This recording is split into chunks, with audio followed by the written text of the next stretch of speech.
Aloha, and welcome to SUP FM, the podcast for stand-up paddleboarders everywhere. So with no further ado, let's get out on the water and on with the show. Here are your hosts, Nick and Simon. Hey Nick, how's your Monday going? It's fantastic, thanks very much. It's going well. How's your Monday going, Simon?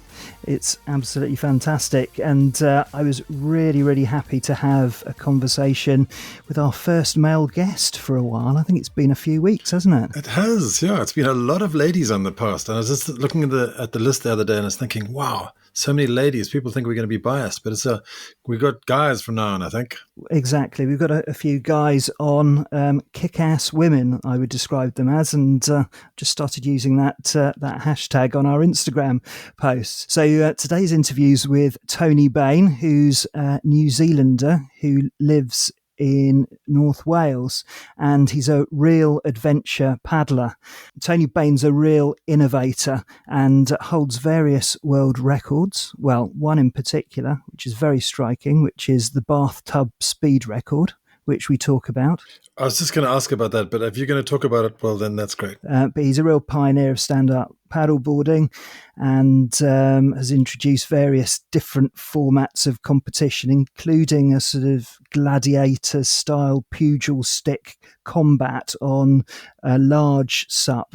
So I experienced that at the National Water Sports Festival a few years ago, so that was quite something.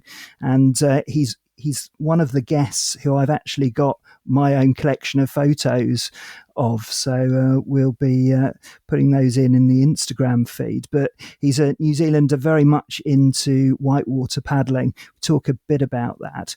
And we spend quite a bit of time talking about his 2 attempts on the Yukon. And for those who have seen SUP Racer's video of that on YouTube, you'll know that it's not a soft challenge. It's a hugely challenging race, and he's competed in that once he had to withdraw, and the second he completed 1,000 kilometers. So here he is, the wonderful Tony Bain. Today's guest on SUP FM is Tony Bain. He's a New Zealander settled in North Wales in the UK, and someone weird class as a pioneer of the sport, and someone who pushes the boundaries. He's competed in some gnarly adventure races like the Yukon 1000, likes whitewater paddling, and also holds a Guinness World Record. Tony, welcome to SUP FM. Hi, how are you today? Very good, thank you. Now, so I guess where I'd really like to start is to find out how it was that you first discovered the stand-up paddleboard, and to find out a little about your first session. Well, that's actually a really fun story, which sort of I was busy doing what I usually do on a August bank holiday at the World Bog Snorkeling Championships, when a guy approached me and said, "You're paddling a bathtub. Why are you doing that?" And I just sort of said to him, "Why not?" He said, "Well, I'd love to give that a go." And I said, "Well, that's fine." I said, that's what we're here. That's what we're doing today. Encouraging people to have fun in the water. Where were you, Tony? Where were you doing that? Oh, that was Llanided Wells in Mid Wales, home of bog snorkeling. And right. They have, you may have heard of the man versus horse. We run a mountain marathon against a horse as well. Oh, right. All these different tourism-based activities that drive tourism in this tiny, well, it's the smallest town in the UK. There's not a lot there, So to drive the infrastructure, they've set up all these fun, quirky outdoor events that people come and do in the town. So we created the World Bathtubbing Championships to help the town out in a way, and to help drive tourism for Wales. And it was there that I met Tristan. And Tristan and I were talking about this and that and doing adventures and stuff, as you do. And he mentioned he was going to paddleboard with 2 mates down the length of the Severn River. And I thought, oh, that's a brilliant idea. And he was telling me, he says, we ride the Severn Bore, but we're a little bit worried about the river because we've never had any river experience. And I said, well, there's nothing to worry about a river. And so we got some chatting some more, and he said, "Oh, we've got a few things holding us up, but we're probably not going to get round to it this year. We need to get some funding, and we need to get permissions from the Welsh forestry people and other things." I just sort of looked at him and I said, "Well, I can get those permissions for you tomorrow morning." I said, "I know exactly the people who to talk to for that. So I can also get you the funding for the little film that you want to do on the thing, as long as it's aimed at Welsh tourism, and I know the people who to talk to. And you're after some mountain bikes." I said, "Well, I've got those in my front room because I'm a mountain bike guy." And before long, you didn't really have a choice. All the kit was there, all the permissions were there. And I said, "Well, of course, you've got to allow me to come with you." And that's how I got into paddleboarding. And yeah, I mean, right from your first trip, you're doing, I forget what it is, 270 odd miles down the length of the Severn River. So right from day one, it's not been a 1 kilometre paddle and a little bit of fun at the beach. It's been full on adventure for me. And that's what I really love about it, is getting out on the river for days, or the lake, or wherever it is, and spending some time in the environment with my paddleboard. That's an incredible story. And started at the Bog Snorkeling Championship. I'm sure that's not a story that everyone can tell about their first experience of paddleboarding. So Tony, I mean, it's an incredible challenge that, stepping up the mileage right from day one. Can you remember what it felt like when you hopped onto a paddleboard for the first time? It wobbled a lot. It was very cold because it was November when we first got on paddleboards. But I went to New Zealand very soon after to visit my mum and dad and family in New Zealand. So my paddleboard went with me, and I had summer over there to practice. So I got loads of practice in the summer in New Zealand in the warm, and it was great. I couldn't stop it. It just grabbed you, and it was so exciting to be doing something different to what everybody else was doing. Yeah, I've been hooked ever since. So your first trip then down the Severn, what were the logistics of that? Was it self-supported? Did you carry all the kit with you? You couldn't have done all that in one day, could you? No, the first trip we did down the Severn was really to show for Red Paddle Co. the versatility of the boards, the fact that you could roll them up and have them in a bag, put them into a car, and journey somewhere. We had a car for support, and during the day, we really just took our daily needs, our food, some water, some spare clothes, and just enough stuff to keep us going for the day.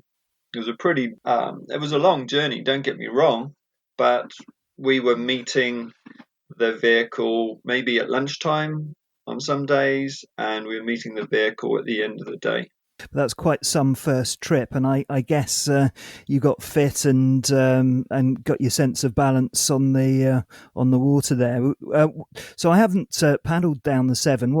I know the sort of lower reaches and obviously the bore. What are the upper reaches like? Are they fast? Were there any challenges there? Well, a river's speed comes from the gradient at which it flows down. So when you start in Wales, you've got some very large flat areas up there. So the river sort of meanders quietly. It doesn't really have any real gradient, so therefore it's not flowing very fast. So it's not until you get down to places like Ironbridge where there is actually a change in height and you get the Jackfield Rapids. And that's when you'll get fast, bumpy water that maybe gives you a little bit of white stuff on the top, which is quite fun. That's what I really like, is the white water. The Severn was kind of interesting from the point of view of the terrain you go through. So you'll be traveling through farm country, the wide open plains, and then when you get down around cities and towns, you'll start seeing all the industry and different parts of the town appear. I suppose the exciting thing is going under a road bridge. Yeah. It's kind of strange what excites you when you're on a paddleboard on a journey like that.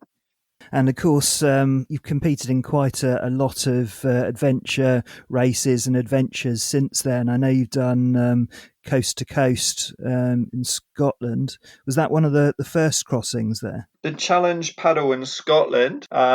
The first paddle I joined, I think there was 11 of us went and did that. And that was the first one that I think there was the canoe. There was a canoe club organising it initially, and then they cancelled it. And Joanne Hamilton Vale and myself, we got together and we said, well, we're not having that. So let's go and organise something and get something happening. So a few others then sort of joined in and said, yep, come on, let's go and do this. So there was 11 of us went that first year, which was really exciting. Small group, really confident paddlers. So it was achievable. The weather conditions were favourable for us, and the length of time that we as paddlers were going to be out there, it was all achievable within the weather window. So it worked out really well. But sadly, between then and now, they haven't had quite the luck with the weather windows. And there's obviously been different outcomes for the event, but it's an amazing paddle, well worth doing. Excellent. And you said that you got some strong paddlers there. I mean, looking at the people taking part, I think that's probably a great British understatement. Is that the one with? Well, just run through some of the paddlers there. We had Phil Pume there, Joanne Hamilton Vale. Oh, who else was there? I was there. Alistair Swinscoe was there. Was that the Bart de Swat one? Yeah, Bart was there. We had Tom Wakefield from Scotland. So a lot of the real leading lights, really, certainly from the UK, and certainly people who have been around the sport for a long period of time. And the route there was sort of through across Loch Ness and so on, was it? Yeah, that's right. It's known as the Great Glen Canoe Trail. It follows the route of the Caledonian Canal, and it's 90 odd kilometers, 97 kilometers, I think it is, from lock to lock.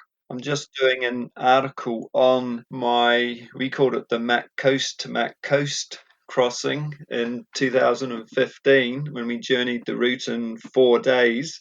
Once again, camping, carrying our all own kit and stuff. And that was an exciting trip, but that's going to appear on my blog on my website in the next few days. And then obviously the biggie is your adventures on the Yukon quest, and then the 1,000. So you've been out there a couple of times. Be really interested in both of your experiences then, if you can share it with us. Yeah, the Yukon for me, ever since I was a boy reading adventure books, and that's a while ago, I've always been fascinated with journeys. And the one journey right from my youngest days that I really, really, really wanted to do was the 1,000-mile dog sled race in Canada. But when I was training for the Source to Sea on the 7, I went up the Plinimon Mountains in mid-Wales in all the snow. And the year before, I'd had some frostbite injuries to my feet from mountain biking. And I realized that spending a long time in snow and cold conditions was not good for me anymore. So that event was going to just have to go by the way. But then they announced that stand-up paddleboards could go in the Yukon 1000. So for me, that was really exciting, because now my latest passion or craze or fad or whatever people want to call it, the paddleboard, could fit into my great childhood adventure. So that was really positive. But yeah, the first time I went to Canada was for the Yukon River Quest, and that's the 715 kilometer journey from Whitehorse City to Dawson City, and it's a staged paddle. So you travel from Whitehorse to Carmarks, and you then come out of the water for 7 hours rest. Then you're allowed to go back into the water, and you take another chunk down to Coffee Creek, and you come out again, and then I think you got 3 hours out there. and then it's back in the water and back down to Dawson City. So for that one, I thought I was all sorted, all good to go. Certainly was physically. Having packed all my kit up and sent it via courier to Canada, told it was going to take a 4-day journey time. And getting to Canada, waiting my 4 days. Well, I think I only had to wait 2 days because I sent it 2 days before. Get to Yukon and my bags don't turn up. It's like, oh, this is going to be interesting. And then you'd have to try and find out where your luggage is, and nobody knows. And it appears in the United States, and Oh my God. it's seemingly then put on a truck and has to travel all the way to Canada by truck. And the race is getting closer and closer, and still it hasn't turned up. The day before the event, we suddenly get a phone call and it says, it will be here tomorrow morning at 8 o'clock. Oh my goodness. That's terrible. I had to leave that equipment at 9:30 for the scrutineers on race day. It was a matter of getting run up to the collection point the morning of the race when you're meant to be at your calmest. You're meant to have checked the weight distribution on your board. You know exactly what equipment you're taking with you. Everything's packed and secured. So at 8 o'clock, I get my bag or my box.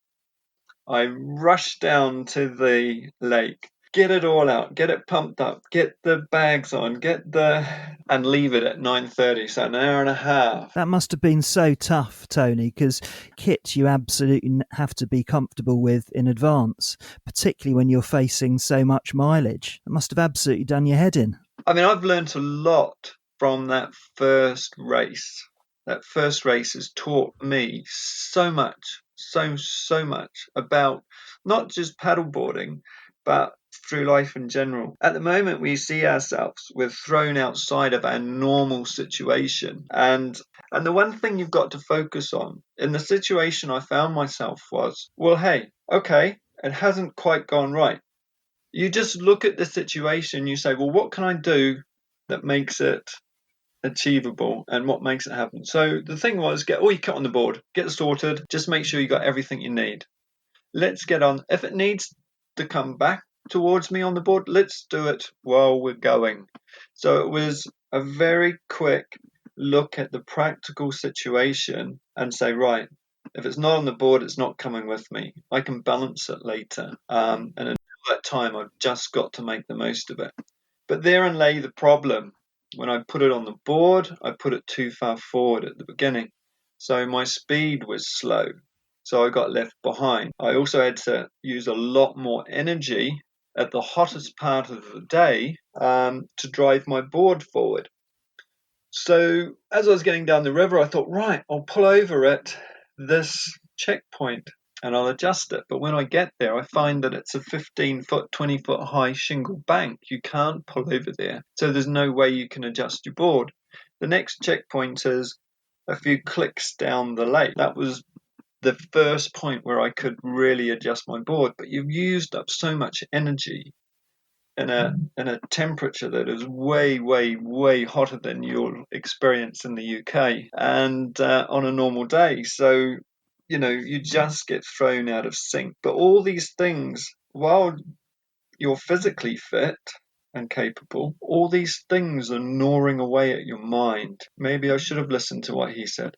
Maybe I should have listened to what they said. Is my food right? Is my water right? All these things are gnawing away in your head. And they are as much part of the paddle as your physical strength is and your physical ability, your capabilities as a paddler is what I want to say.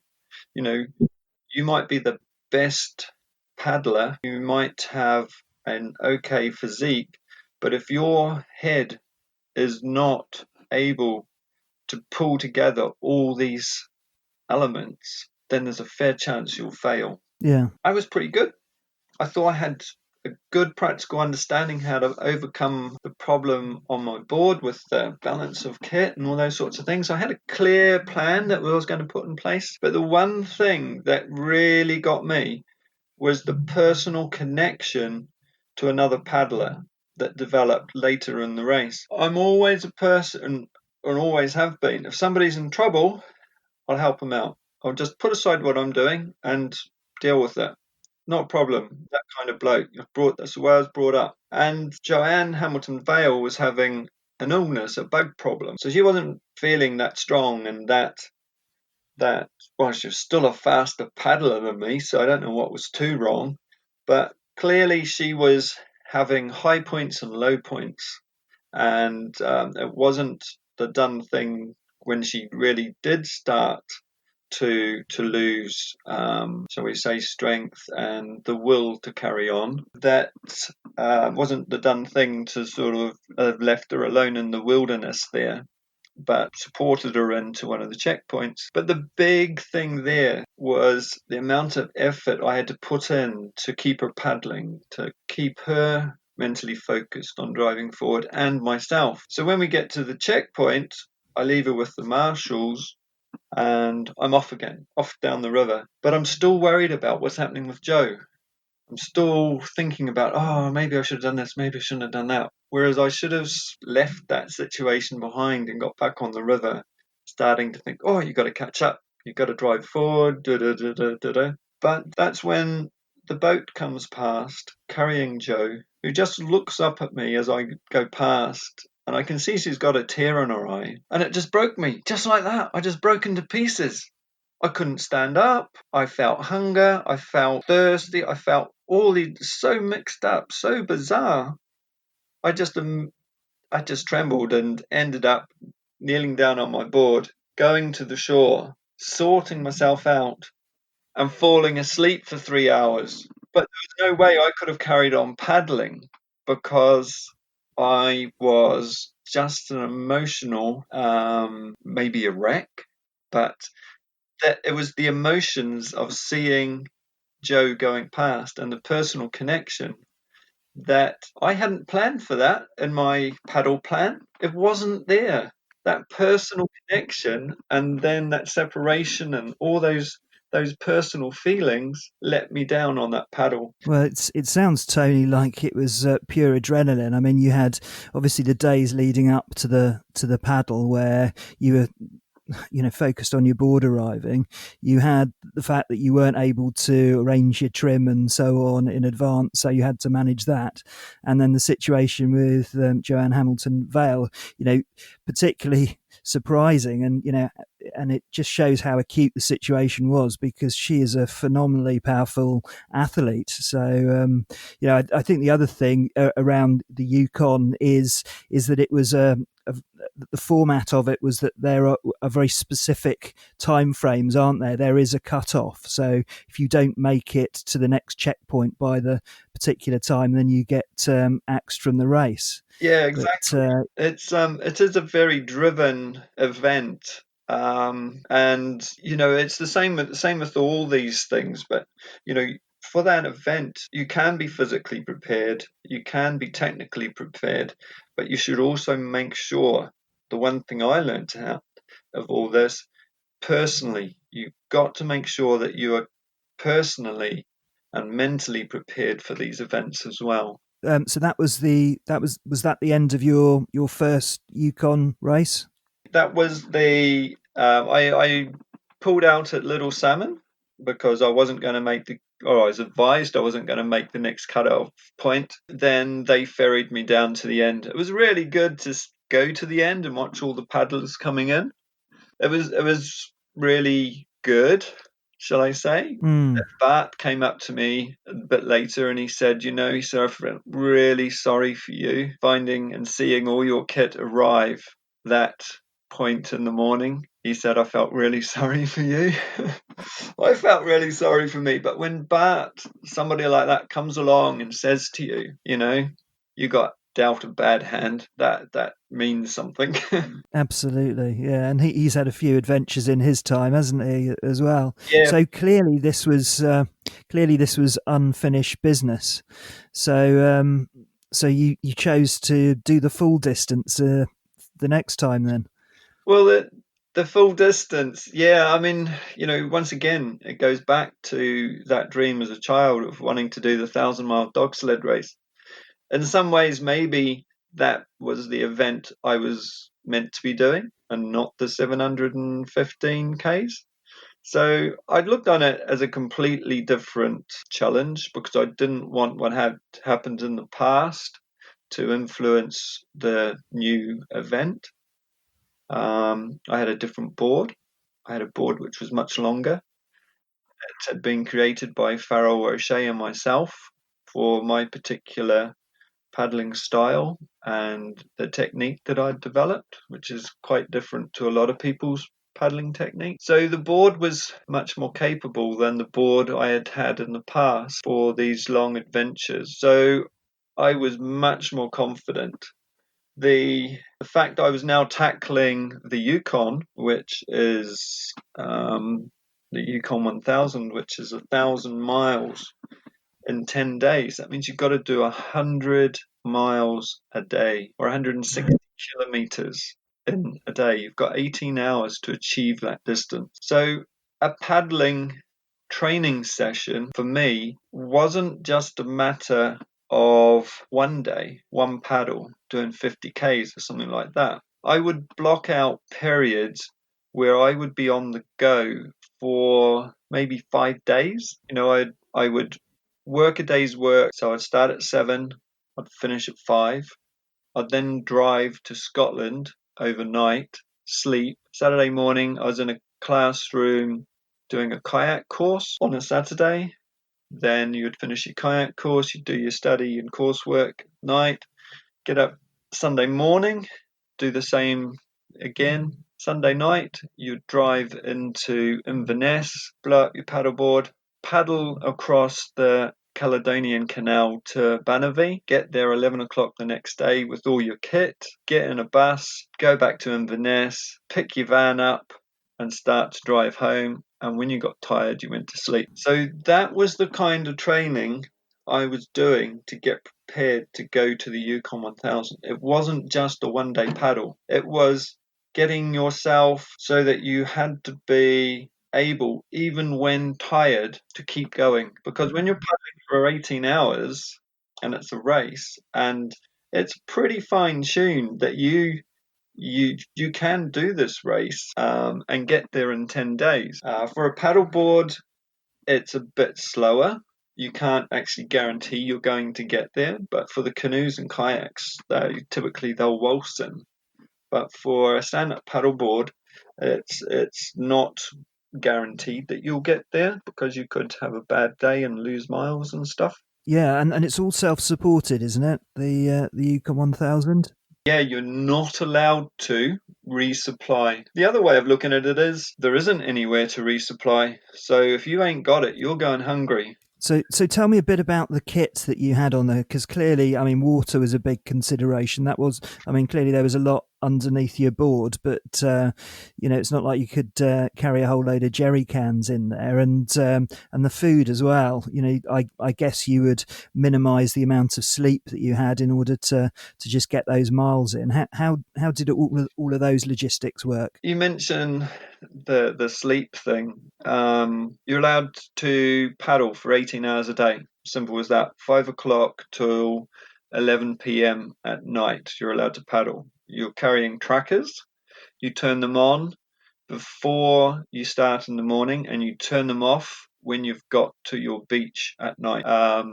And they keep the grid references so they know where you are and what's going on. And if there's any discrepancies, well, they'll look at that at the end and you could be disqualified. The big thing about the Yukon 1000 is a jolly long way. As we've already talked about, you can't resupply. So if you ain't got it, you can't use it. And that's the big thing, is understanding every process you're going to do, from eating, drinking, sleeping, pooping, lighting fires, cutting up an onion, all these things.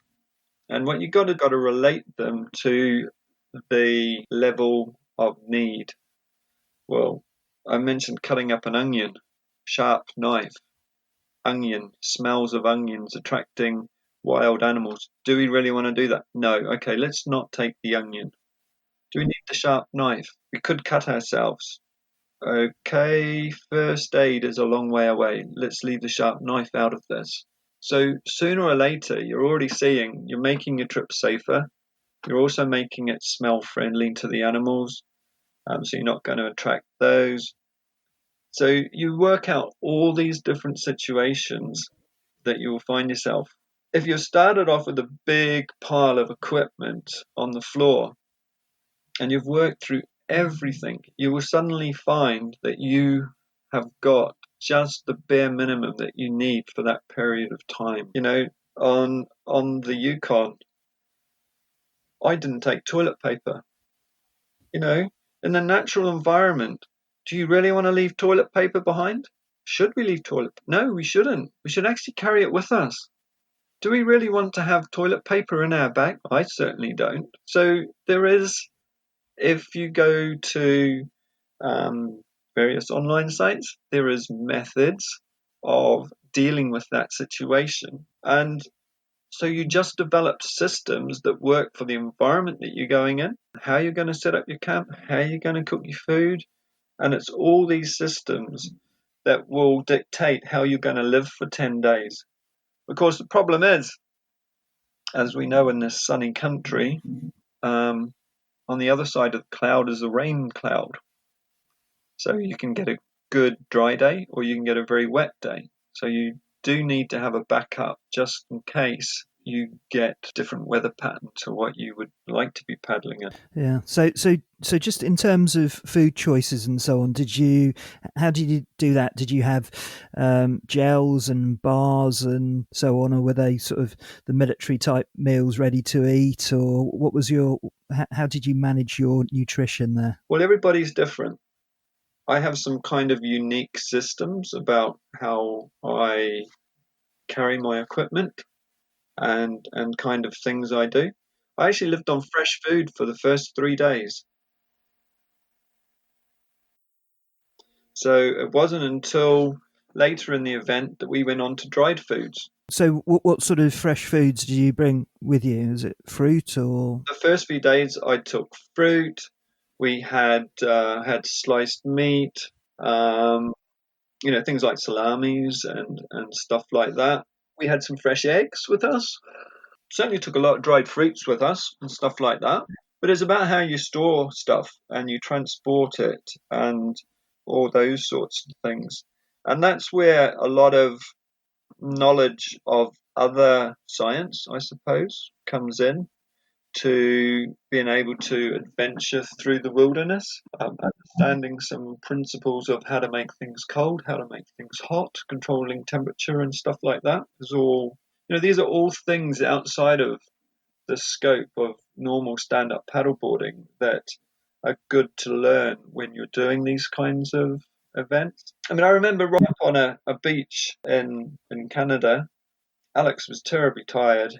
He went off to light a fire and he couldn't do it. He was just being let down because he was tired. His attention span wasn't good enough to actually allow him to make the fire happen. And in the end, he just got ratty and left it. Clearly, I wasn't quite so tired. Went over there, a couple of matches, fire was going. And it's those skills. It's being able to see that you're tired, know that unless you get a fire going, you're not going to get food, you're not going to get warm, you're not going to get dry clothes. And how many days was this? It was 10 days in a row. So, I mean, you paddle for 18 hours. Okay, you're allowed to paddle for 18 hours. Some days we were an hour late getting on the water because you're just so tired that it takes one or both of you that long to get all your kit back on the board, get up in the morning, have your breakfast, put your kit back on the board, get your tents down. You might sleep in late, all this sort of stuff. But so you might lose an hour in the morning or an hour and a half or something, and then you're back on the water until 11 o'clock at night. When you get off, then you got to light your fire again, get your food. So some nights we would get our food in double quick time, and we might be in bed within 2 hours. You then get the chance to sleep 3 or 4 hours before you're back out again and back onto your board again. So most nights we probably didn't get more than 3 hours sleep. Did you see any wildlife when you were out there? Yeah. We saw some bears. We saw a mother moose with her baby calf drinking at the water's edge and the fresh grass. Bald eagles. We heard a few beavers splash, we think. I think that was about the lot, really.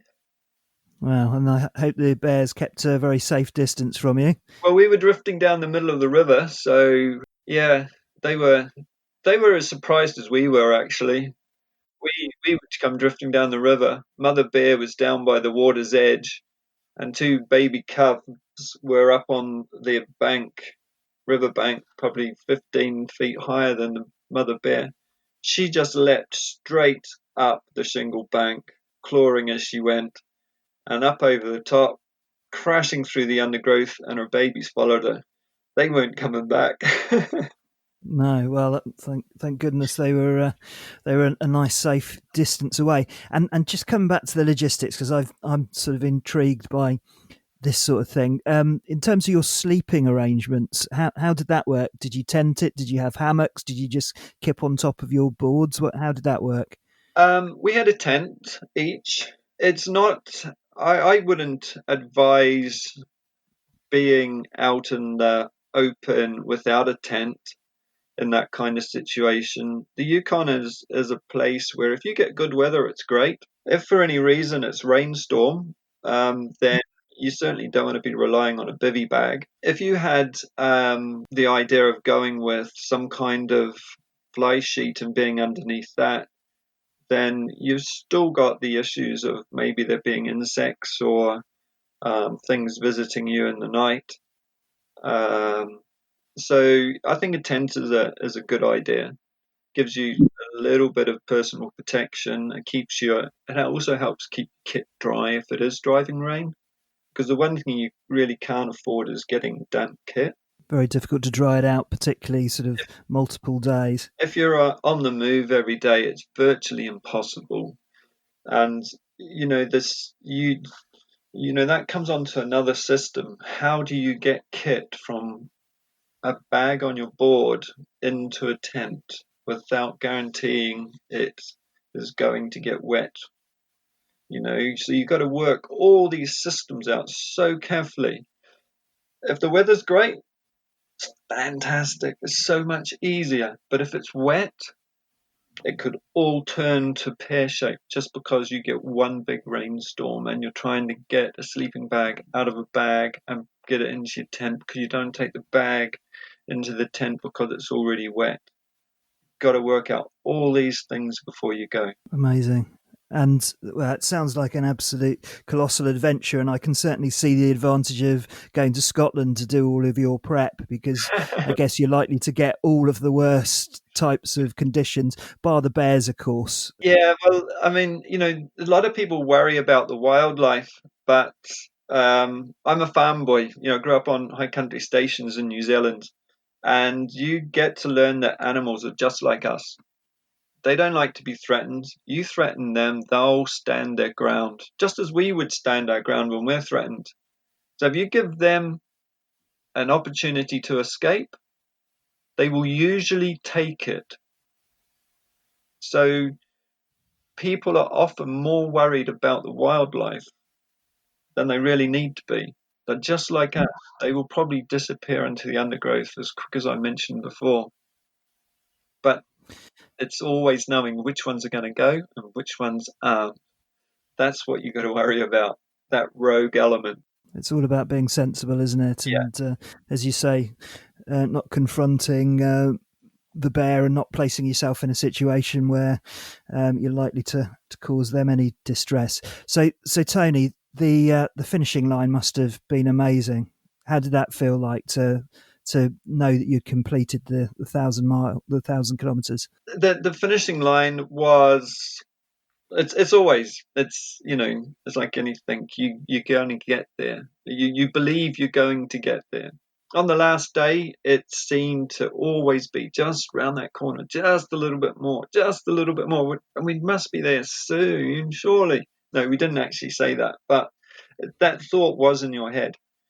And then when it did appear, it was like, actually, I'd like to stop, turn my board around, and just paddle here for some time. I didn't really want it to finish, but on the other hand, we were looking forward to some nice food. Not saying that we didn't have good food on the trip, but some food we didn't have to prepare ourselves. And the biggest thing I think for us was the draw of the hot shower at the end of the day. But yeah, it was a strange sensation. You wanted to cross it, but you didn't want to give up what you were doing. Mm.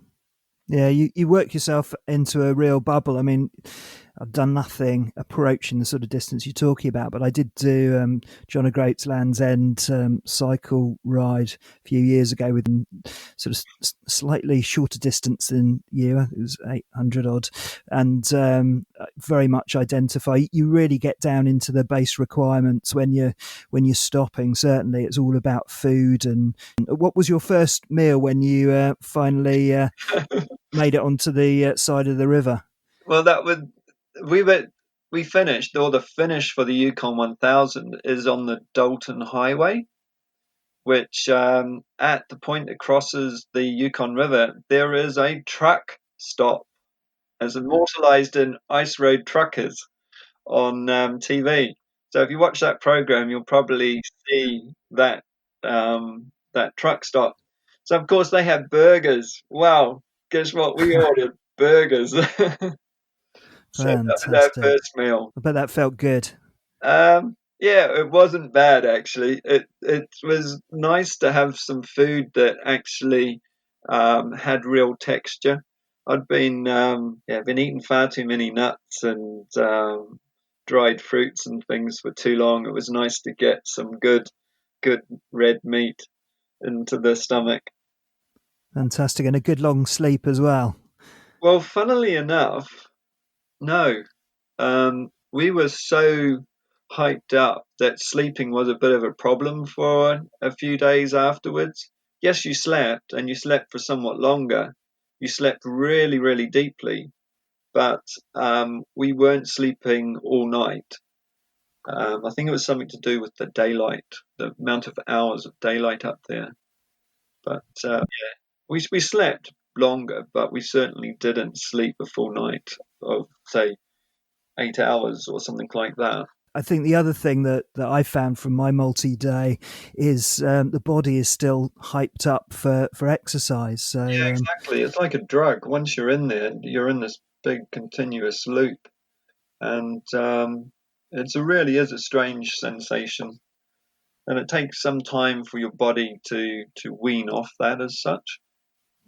what an amazing adventure. So in terms of long adventures, I mean, clearly that was a childhood ambition to paddle the Yukon.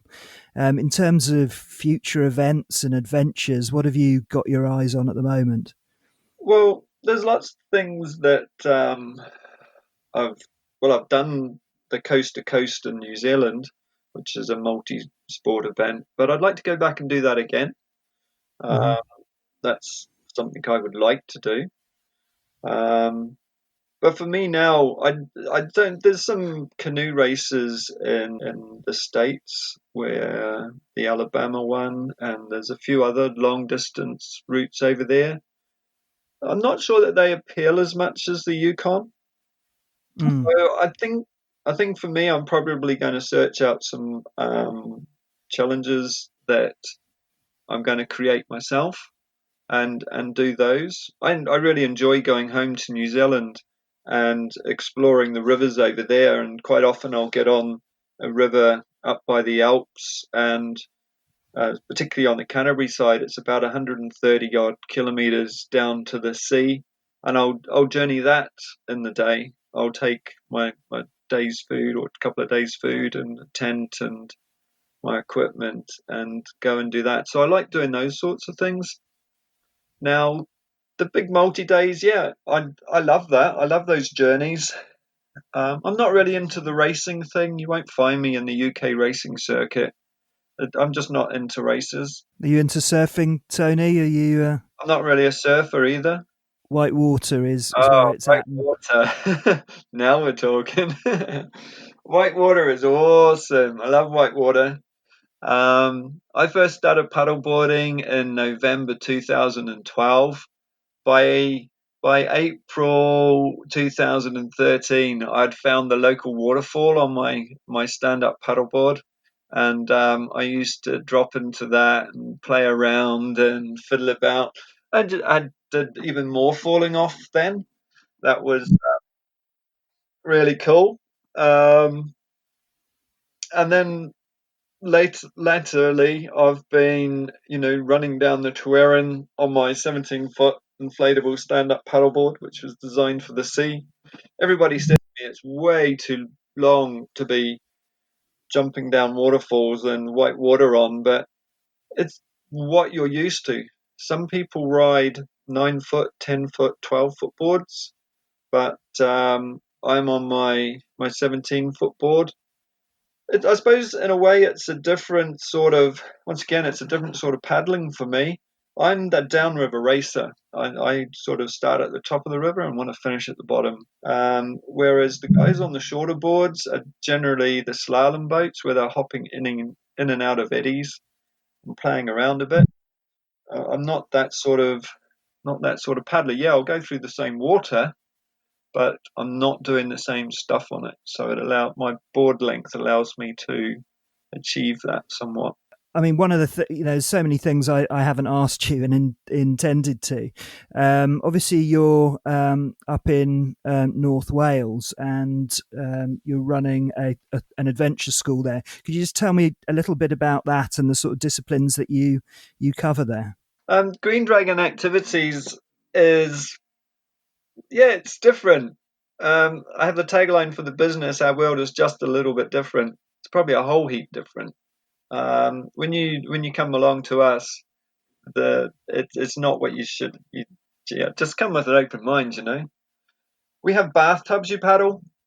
We have stand-up paddle boards, and we give you some pugil sticks so you can knock each other off into the water.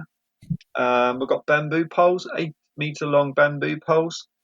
You type in bamboo pole rowing into the internet, so you can do that in North Wales.